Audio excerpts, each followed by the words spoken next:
10 குழந்தைகள், 13 பெண்கள், இவங்க எல்லாருமே கண்டிப்பா வாக்கு இல்லாதவங்க. இப்படி தங்களுடைய உயிரை பணை வச்சு போகிறாங்களே. சினிமாக்கு முன்னாடி டிஜிட்டல் மீடியா போகுதுன்னும் போது மக்கள் ஏன் போக மாட்டாங்க? அன்பில் மகேஷ் பொய்யாமொழி அவருடைய கண்ணீரை கூட விமர்சனம் செய்யக்கூடிய ஒரு நிலை இருக்கு. நீலு கண்ணீர் வடிக்கிறாம்பாங்க. ஆறுதல் சொன்னாலும் தப்பு, சொல்லனாலும் தப்பு. வரலனாக்க ஏன்டா வரலாம்பாங்க, வந்தாக்கா ஏன்டா வந்தேன்னு. எடப்பாடி பழனிசாமி பவர் கட் ஏன் பண்ணீங்க? நான் பிரச்சாரம் பண்ணும்போது பவர் கட் பண்ணிருந்தது, அதுல ஏதோ காரணம் இருக்குங்கிற மாதிரியே சொல்றாரு சார். பவர் கட் அவங்க கேட்டாங்க, பண்ணாங்க. அந்த டவர்ல போற கரண்ட்டை கட் பண்ணாங்க. அது கூட தெரியாம ஒரு முதலமைச்சர் இருந்திருக்கோர் பேசியிருக்கு. நீதிமன்றம் எவ்வளவு சொல்லுச்சு, பொறுப்பு எடுத்துக்கணும்னு சொல்லுச்சு, நீ எடுத்துக்கிட்டியா?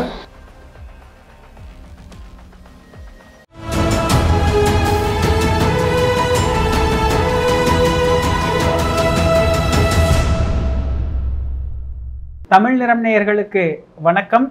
இன்று நம்மிடையே மூத்த அரசியல் விமர்சகர் டாக்டர் காந்தராஜ் அவர்கள் இணைந்துள்ளார். சார் வணக்கம் சார்.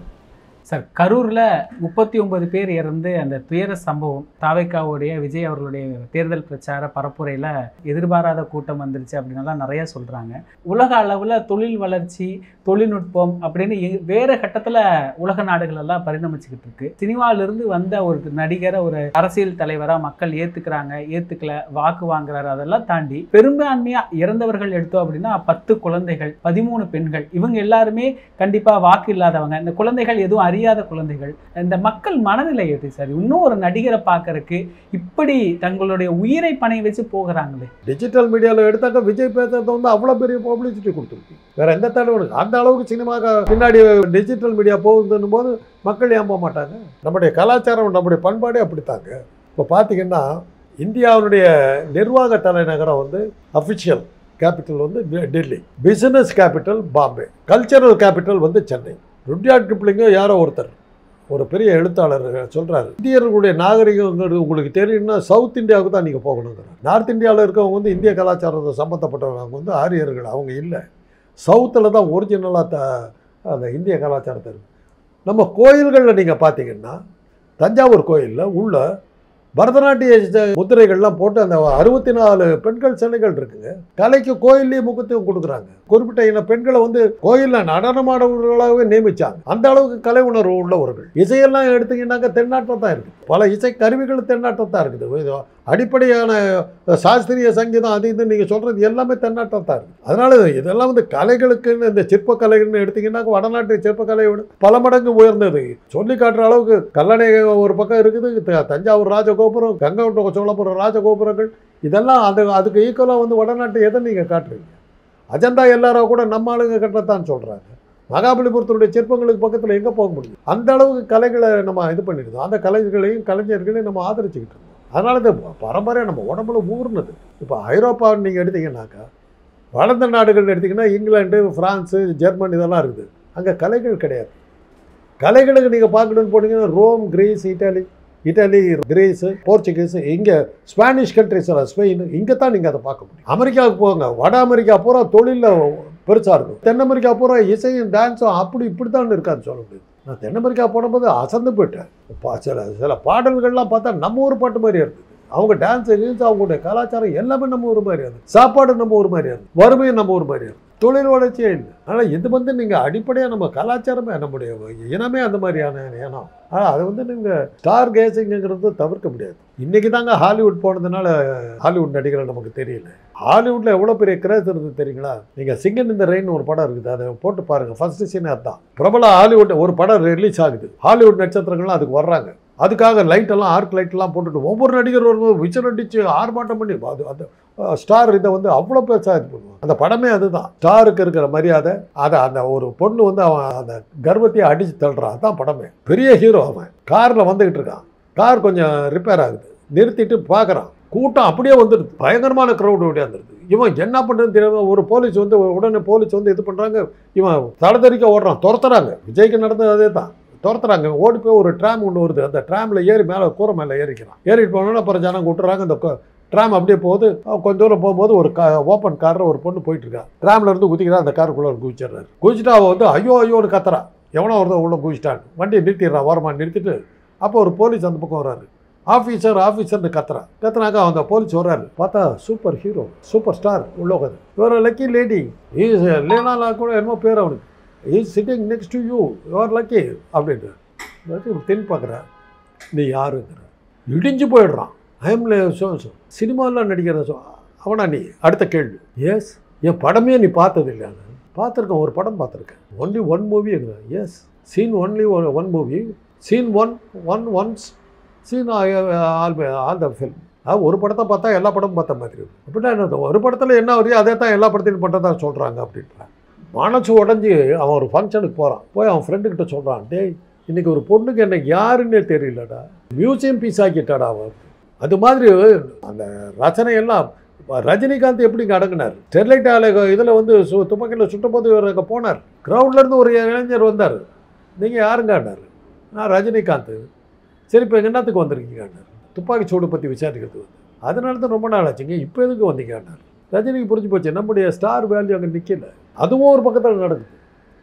இது வந்து ஒரு மக்களுக்கு எப்போவுமே சேலம் வந்து ஸ்டார் கிரேஸ் இல்லாத ஊருங்க.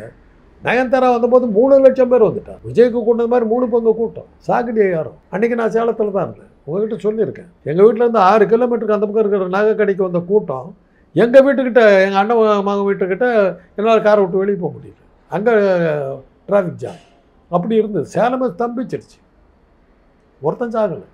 இதெல்லாம் வந்து நீங்கள் இந்த கேள்விக்கு பதிலே கிடையாது. தமிழனை வந்து எப்போவுமே இப்படி தான் இருக்கும், இதை மாற்ற முடியாது. ஆனால் இன்றைக்கி சினிமா போயிடுச்சு. இன்றைக்கி அந்த கூட்டமெல்லாம் எங்கே போயிடுதுன்னு பார்த்தீங்கன்னா சீரியல் நடிகர்களுக்கு வந்துருக்கு. அவங்கள பார்த்து அடையாளம் கண்டுபிடிக்கிறாங்க. அதனால தான் ஒரு சேனல் நடத்துகிற அந்த ஊர்லலாம் நடத்துக்க பார்த்தீங்கன்னா லட்சக்கணக்கில் கூட்டுறாங்க. இதே கூட்டம் அவங்களுக்கும் வருது. அதை நீங்கள் தவிர்க்க முடியாது. இது யார் என்ன பண்ணாலும் நடக்காது. பெரியார் ராஜாஜி விடவாங்க, சினிமா என் முதல் விரோதி முதல் எதிரின்னு 2 பேருமே டிக்ளேர் பண்ணாங்க. ராஜாஜி பெரியார் 2 பேரும் சொன்னாங்க. ஒன்றும் பண்ண முடியலையே. அவங்க சொன்ன மற்ற எல்லாத்தையும் கேட்டாங்க, சினிமா எதுக்குன்னு நடக்கலையே. இவ்வளோ பேசுறீங்க. ஆரம்பத்தில் என்ன பண்ணார் தெரியுமில்ல, திமுக ஆதரவாக தான் அவருடைய நாடகமெல்லாம் நடந்துட்டு இருந்தது. அப்புறம் தன்னை தலைமை ஆகிட்டது திமுக தாக்கி போக ஆரம்பித்தார். பாலச்சந்தர் படங்கள்ல உள்ள தேவையில்லாமல் அண்ணா படத்தை காட்டுவார். அப்படி தான் அவங்க படத்தை ஓட்டிகிட்டு இருந்தாங்க. அண்ணாவெல்லாமே வந்து அரசியல் மாநாடுகள் என்ன பண்ணாங்க, மாநாடு முடிஞ்ச உடனே ஓரிரவு நாடகம், வேலைக்காரி நாடகம், ரத்த கண்ணீர் நாடகம், சிவாஜி கண்ட இந்து ராஜ்ய நாடகங்கள், இதெல்லாம் வந்து ஒரு அந்த நாடகங்களை பார்க்கறதுக்கு அப்படியே உட்காந்துருப்பாங்க. அரசியல் கருத்துக்களை கேட்டு அதுக்கப்புறம் வந்து இருப்பாங்க. ஆனால் இதெல்லாம் வந்து நீங்கள் மாற்ற முடியுமான இந்த ஜென்மத்தில் நடப்பாங்கிறது சந்தேகம், கஷ்டம். சார், இந்த இறப்பு சம்பவத்தில் அந்த கரூருடைய முன்னாள் அமைச்சர் செந்தில் பாலாஜி அங்கே இருந்தார். அதே மாதிரி பக்கத்தில் இருக்கக்கூடிய திருச்சியை சார்ந்த அன்பில் மகேஷ் பொய்யாமொழி அவரும் அங்கே இருந்தார். அவர் அழுதது மிகப்பெரிய அளவில் ஒரு மன வருத்தத்தை ஏற்படுத்தி இருந்தது. அவர் சொல்கிறாரு, இந்த மாதிரி கண்டிஷன்ஸ் எல்லாம் கரெக்டாக பாருங்கள், குழந்தைகளை கூப்பிட்டுட்டு போகாதீங்கன்னு சொன்னால் கேட்டாங்களா, இப்படி குழந்தைகள்லாம் இறந்து கிடக்குது அப்படின்னு. அது அவருடைய கண்ணீரை கூட விமர்சனம் செய்யக்கூடிய ஒரு நிலை இருக்குது. அது வழக்கு, அது சொல்லத்தான் செய்வாங்க. நீலுக்கு நீர் வடிக்கிறாம்பாங்க, அதெல்லாம் வரத்தான் செய்யும். ஆறுதல் சொன்னாலும் தப்பு, சொல்லனாலும் தப்பு. வரலன்னாக்க ஏன்டா வரலம்பாங்க, வந்தாக்கா ஏன்டா வந்தேன்னுவாங்க. எல்லாம் அதெல்லாம் வந்து அதெல்லாம் அதை ஸ்டாலின் உடனடியாக போயிட்டார். அது ஒரு ஸ்டண்ட்டாகவும் விமர்சிக்கலாம், பொறுப்பான ஒரு முதலமைச்சர்னு சொல்லலாம், 2மே சொல்லலாம், எல்லாமே இருக்குது. ஆனால் இதெல்லாம் வந்து எப்படி இந்த படிப்பணியெல்லாம் நான் முதல்ல சொன்னேன் இல்லையா, அர்ஜுனன் வந்து சுட்டு கொண்ட போது காங்கிரஸ் விழுந்ததுக்கு மிக முக்கியமான காரணங்கள் அது ஒன்று. சட்டமன்றத்தில் அதை ஜஸ்டிஃபை பண்ணி காங்கிரஸ்காரங்க பேசுனாங்க. பேசாமல் இருந்திருந்தால் கூட ஒன்று இருந்திருக்காது. ரவுடி கூட்டத்தை கூட்டு போனார், அதனால தான் சூழப்பட்டது. ஏன் நீ அதெல்லாம் சொல்கிற? நடந்து போன சம்பவம் அது என்னவாக இருந்தாலும் ஒரு துக்கமான சம்பவம்னு சொல்லியிருந்தாக்கா காங்கிரஸுக்கு அவ்வளோ பெரிய எதிர்ப்பு வந்திருக்காது. இந்த எதிர்ப்பு போராட்டத்திலே அதுதான். போராட்டத்தை நாங்கள் ஆதரிக்கவில்லை, ஆனாலும் அதில் வந்து ஏற்பட்ட பாதிப்புகளுக்கு நாங்கள் வருத்தம் தெரிவிக்கணும் ஒரு வார்த்தை வந்து காங்கிரஸுக்காரர் சொல்லலை. அதனால தான் காங்கிரஸ்காரர் மேலே வந்து அவ்வளோ எரிச்சல் ஆத்திரமும் வந்து நமக்கு உள்ளுக்குள்ளார நமக்கு மனசுக்குள்ள என்ன இருக்குங்கிறது வெளியில் நம்ம நடிச்சு தான் ஆகணும்.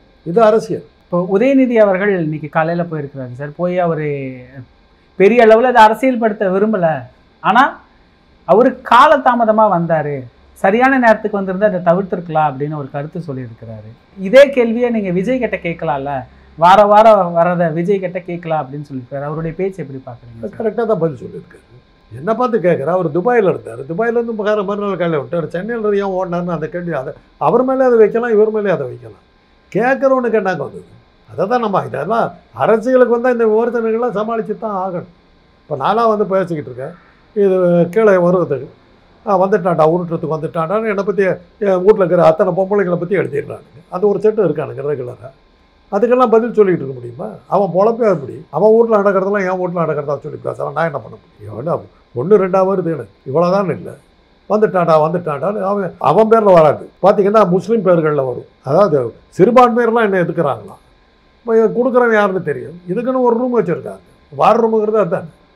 இந்த மாதிரி வர்றவங்களுக்கெல்லாம் இப்போ எடப்பாடி பழனிசாமி காலையில் வந்திருந்தார் சார். வந்தப்போ என்ன சொன்னாருன்னா, இந்த பவர் கட் ஏன் பண்ணீங்க, நான் பிரச்சாரம் பண்ணும்போது பவர் கட் பண்ணியிருந்தது, அதில் ஏதோ காரணம் இருக்குங்கிற மாதிரியே சொல்கிறாரே சார். பவர் கட் அவங்க கேட்டாங்க, பண்ணாங்க. இல்லாட்டி அதில் ஒயரில் மாட்டி செத்து போயிருவான், இன்னொரு பேர் செத்து போயிருப்பாங்க. அந்த பவர் கட் நடந்தனால தான் கூட்ட நெரிசலே ஏற்பட்டுச்சு, மக்கள் கண்ணு தெரியாமல் அந்த நெரிசல் ஏற்பட்டுச்சுங்கிற மாதிரி பவர் கட்டுங்கிறது லைட்டை கட் பண்ணலீங்க, அந்த டவரில் போகிற கரண்ட்டை கட் பண்ணாங்க. அது கூட தெரியாமல் ஒரு முதலமைச்சர் வந்திருக்கோர் பேசியிருக்காரு. அவங்களே கேட்டாங்க. அதையே விஜய் வந்து இதே மாதிரி பழனிசாமி மாதிரி தான் பேசினார். நான் வந்தால் பவர் கட் செய்யப்படுகிறது எல்லாரு உடனே கொடுத்தாங்க. நீ கேட்ட கட் பண்ணும். உன் தொண்டை கட்டுப்பாடு இல்லாமல் ஒயர் மேலே கம்பத்து மேலெல்லாம் ஏறும், ஷாக் அடிச்சு செத்து போவான். அதனால் நீங்கள் கரண்ட் கட் பண்ணுன்னு அவங்க கேட்டாங்க, கட் பண்ணாங்க. பழனிசாமி கிட்ட அதை கொடுங்க. முதலமைச்சராக இருந்த ஒருத்தருக்கு இது புரியும்னு நினைக்கிறேன். அண்ணாமலை அவர்களும் திமுக அரசு மேலே தான் குற்றம் சாட்டுறாரு. திமுக அதை எதிர்பார்க்க வேண்டியது வேற என்ன? கணுக்கால் தண்ணியில் போட்டு ஓட்டினாலு இந்த அரசோட பெட்ரோல் வெடி கொண்டு போட்டவர் பாஜக கிட்ட போய் உழுவும், ஆனால் வெடிக்காது. அது மாதிரி ஆள் அவருக்கெல்லாம் பதில் சொல்ல வேண்டியது. இந்த அரசுடைய செயல்பாடு எப்படி பார்க்குறீங்க சார்? இந்த விஷயத்தில் அமைதியாக இருந்துட்டாங்க. இதில் வந்து அவங்க சொன்னாங்க, நீயே தான் சொன்னேன், வாஜ்பாய் இவருக்கு அமித்ஷாவுக்கு போடுவியா, மோடிக்கு போடுவியா, நான் கையை ஆட்டக்கூடாது, நான் இந்த இடத்துல தான் பேசுகிறேன், நான் இத்தனை நிமிஷம் தான் பேசுகிறேன், இவ்வளோ தான் எனக்கு எவ்வளோ கட்டுப்பாடுகளை விதிக்கிறீங்க. இப்போ யார் பதில் சொல்கிறது? எதுக்காக போட்டாங்க? மற்றவங்களுக்கு ஏன் போடலை? இப்போ புரியுதா? இன்னும் நீயே பாரு, நீ சொன்ன அவங்க பேசாமல் இருந்துட்டாங்க. இன்றைக்கி வந்து ஏன்டா செய்யலான்னு எப்படி நீ கேட்ப? தைரியம் இல்லையே உனக்கு. உன் பேச்சை எடுத்து போட்டுப்பார். நீ என்னென்ன குற்றச்சாட்டு வச்ச? ஏன் அதெல்லாம் வந்து கவர்மெண்ட்டு காவல்துறை வந்து அந்த இதெல்லாம் உத்தரவு நீதிமன்றம் எவ்வளோ சொல்லுச்சு, பொறுப்பு எடுத்துக்கணும்னு சொல்லுச்சு. நீ எடுத்துக்கிட்டியா? யாரை மதிச்ச நீ? யார் பேச்சை கேட்ட நீ? இன்றைக்கும் சொல்கிற ஒரு ஊரில் கூட பொறுப்பாளர்களை நீ போடலி. ஒரு இடத்துல கூட உன் கட்சி கொடி பறக்கலி. தொண்டை இருந்தாக்கா கட்சி கொடி பறந்துருக்கும். இறந்து போனவர்களில் 30 பேர்த்தில் 20 பேர் பெண்களும் குழந்தைகளுமா இருக்கா. யாரை பலி கொடுத்து? ஓட்டர்களா அவங்க? சார், அந்த பகுதியுடைய பொறுப்பாளர் மேலே, அப்புறம் அந்த தாவேகா பொதுச் செயலாளர் புஷியானது மேலே எல்லாம் வழக்கு பதிவு செய்யப்பட்டு பண்ணி ஆகணும். பெரும்பாலும் என்ன கோரிக்கை வலுக்குது அப்படின்னா, விஜயை கைது செய்யணும் அப்படின்னு சொல்கிறாங்க சார். தலைவனை வந்து இது நம்பி உங்ககிட்ட பொறுப்பை கொடுக்குறேங்க. நீங்கள் காலவாரினாக்கா என்ன எப்படி இது பண்ண முடியும்? ஆனால் என்னென்னா நான் மேற்பார்வை பண்ணியிருக்கேன். ஒவ்வொன்றும் நான் வந்து பார்க்க முடியாது. அதனால தான் பொறுப்பாளர்கள் நியமிக்கிறதுக்கு காரணம் அவங்க அந்த பொறுப்பை எடுத்துக்கணுங்கிறதுக்கு தான் அவங்கக்கிட்ட அதை கொடுக்குறோம். எல்லாத்தையும் நானே பார்க்க முடியாது. எனக்கு வயலின் வாசிக்க தெரியும், ட்ரம்பட் வாசிக்க தெரியும், ட்ரம் வாசிக்க தெரியும். அத்தனையும் நானே வாசிப்பேன்னா அவங்கவுங்ககிட்ட கொடுத்துரும். கரெக்டாக வாசிக்கிறாங்களே தான் நான் பார்க்கணும், அவ்வளோதான். அதுதான் இசையமைப்பாளருடைய வேலை. அது மாதிரி தான் இது. பொறுப்பாளர்கிட்ட கொடுத்துருக்கோன்னு நீங்கள் பார்த்துக்கோ. ஆனால் நீயே மேடையில் ஏறி உனக்கு எகேன்ஸ்டாக பேசிக்கிட்டேன். அவங்களுக்கு கொடுத்துருப்பியா, என்ன மாத்திரம் கட்டுப்படுத்துறியான்னு சொல்லி எனக்கு கட்டுப்பாடு விதிக்கக்கூடாதுன்னு சொன்னால் விட்டுட்டாங்க. இப்போ வந்து ஐயோ அம்மானு கத்துனா என்ன அர்த்தம்? நீ பேசுன பேச்சு உனக்கு எகேன்ஸ்டாக திரும்பி பலியானது இது தான். அமித்ஷா என்ன சொன்னாருங்க? காஷ்மீரில் அமைதி திரும்பி விட்டது, மக்கள் யார் வேண்டுமானாலும் போகலாம்னாரு. சொல்லி 2வது நாள் இவர் பேச்சை கேட்டுக்கிட்டு போனவங்க 40 பேர். பகல்காம் தாக்குதல் அப்படி தான் 100 கிலோமீட்டர் தீவிரவாதி ஜாலியாக உள்ளே வந்து சுட்டு விட்டு திரும்பி ஜாலியாக போட்டான். நாடே அந்த நிலைமையில் இருக்குது. அமித்ஷா கிட்ட இருக்கிற உள்துறை இது அந்த லட்சத்தில் இருக்குது. அப்புறம் இங்கே வந்து இது நடக்குதுன்னு என்ன கேட்குது? இப்போ விஜய் கைது செய்யப்படணுங்கிறது சரின்னு நினைக்கிறீங்க? இதுக்கெல்லாம் அவங்கள வந்து பொறுப்படுத்திக்கிட்டேன். ஆனால் அவர் மேலே இருக்கிற ஒரே குற்றச்சாட்டு நீ பொறுப்பாளர்கள் நியமிச்சிரு. ஆனால் இவர் சரியாக வரலன்னு சொல்கிறாங்களா சார்? இவர் வந்திருந்தால் அது நடந்திருக்காது. 8:45 நாமக்கல், 12 மணிக்கு கரூர், இதுதான் ஸ்லாட்டு. ஆனால் 8 மணிக்கு தான் இவர் சென்னையிலிருந்தே கிளம்புறாரு. அதெல்லாம் ரைட்டுங்க. அண்ணா வந்து நான் தான் ஏற்கனவே சொன்னேன், 7:30 மணிக்கு கூட்டம்னு போடுவாங்க. 7:30 மணிக்கு நாங்கள்லாம் போய் உட்காந்துருவோம். நான் பள்ளிக்கூடத்தில் படிக்கிறப்போ 5ஆம் கிளாஸ். எங்கள் வீட்டு வேலைக்காரரை வச்சுக்கிட்டு அவரோட ஏறி போய் அங்கே போய் உட்காந்துருவேன். அண்ணா 10:30 தான் வருவார். கூட்டம் அமைதியாக உட்காந்துருக்கேன் அங்கே. அப்போ என்னன்னாக்கா 4 பேர் அவர் வர்றவர்கள் பேசிக்கிட்டு இருப்பாங்க, பாட்டு பாடலாம் பாடிக்கிட்டு இருப்பாங்க, எல்லாம் உட்காந்து கேட்டுக்கிட்டு இருப்போம். அது போக அந்த நேரத்தில் இன்னொன்று நடக்கும். கழக தோழர்கள் உண்டியல் குளிக்க கொண்டு வருவார்கள். ஆங்காங்கே இருக்கும் மக்கள் உண்டியலில் காசு போடும்படி கேட்டு கொடுக்குறாங்க. அது ஒன்று நடக்கும். இதெல்லாம் நடக்கும். வர்றவர்கள் மற்ற கட்சியில் இருக்கிற 2ஆம் கட்ட பேச்சாளர், 3ஆம் கட்ட பேச்சாளர்கள்லாம் பயிற்சியெல்லாம் அதில் கொடுத்துக்கிட்டு இருந்தாங்க. மேடைக்கு வரணும்னு ஆசைப்படுறவங்களாம் பேசிட்டு போவாங்க. அதெல்லாம் கேட்டு முடிக்கும்போது அண்ணா வரும்போது கரெக்டாக முடியும். ஆக அந்த கூட்டத்தை வந்து கட்டுப்பாடாக வச்சுக்கிட்டு இருந்தாங்க. அது மாதிரி ஒரு நடத்தலையே. வர்றவரில் யாருமே இல்லையோ, ஒன் மேன் ஷோவாக நடத்துகிறார். இவரை தவிர வேறு யாருக்கும் எந்த பேரும் வரக்கூடாதுங்க. வேட்பாளர் யாருன்னா எல்லா ஊருக்கும் நானே தான் வேட்பாளர் இருக்கிறேன். இன்னொருத்தரை நம்ப மாட்டேங்கிறார். அதில் வந்த விளைவு தான் தரணும். அதுக்கு அவர் பதில் சொல்லணும். அதை இப்போ எல்லாம் வெயிட் பண்ணுங்க. சிபிஐ கிட்ட கொடுத்தா இது பூரா ஒரே நிமிஷத்தில் அவர் ஆற போட்டு ஊற போட்டு சாத்தாங்குளம், ஸ்டெர்லைட்டால், பொள்ளாச்சி பாலியலுக்கு இதோட கொடநாட்டு வசூல் எல்லாத்தையும் சேர்த்து சிபிஐ கிட்ட கொடுத்தா முடிஞ்சு போகுது. ஒரு 2 மாதம் எல்லாம் முடிச்சிடும். இது ஒரு திட்டமிட்ட சதி அப்படின்னு கிளப்பி விடுறாங்களா சார்? அதெல்லாம் சொல்லி இப்போ என்ன வேணாலும் சொல்லாங்க, எல்லாமே ரைட்டு தான். இப்போ என்ன சொன்னாலும் ரைட்டு தான். நிகழ்கால அரசியல் குறித்து பல தகவல்களை பகிர்ந்து கொண்டதுக்கு நன்றிங்க சார்.